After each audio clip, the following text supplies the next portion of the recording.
ركز كده كويس. بص القلب بيعمل ازاي. ده قلب فلتة حمام كزخنجي او ازرق قطيفة. ده ذكر ليه عندي 6 شهور. ناشف خالص زي ما انت شايف كده، مفيش لحم خالص. تمام. مفيش خالص يعني، خلاص بيموت. ما هينش عليا يموت ولا يجي عنده، سبته لحد ما جاب اخره. بص بعد ما اذبحه عشان اشوف اشرحه، عشان اعرف ايه المرض اللي عنده، عشان ما كنتش فاهم له برضه. تمام. مش عيب، كلنا نكمل بعضينا. بص كده يا باشا، دي الأونصة. سيبك من الأونصة، بص هنا كده، بص القلب بيعمل ازاي، سبحان الله.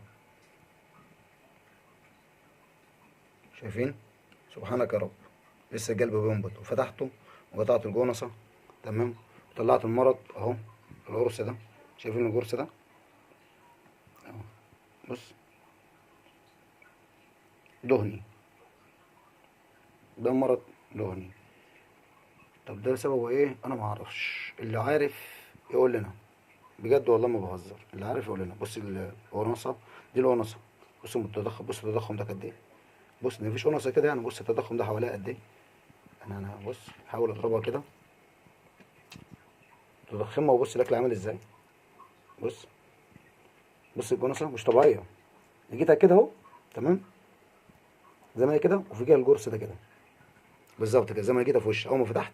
لقيت كده بالظبط. لقيت كده. ولقيت الجلب برضه بينبض لحد دلوقتي. بص الجلب بينبض. فسبحان الله. فالفرد كان ناشف، ياكل ويشرب ناشف. عملت معاه كل حاجه. سيرمونيلا تمام، ديدان، كلوي، معوي. بص عملت معاه فوق اللازم. الفرد ده عزيز عليا جوي. تمام.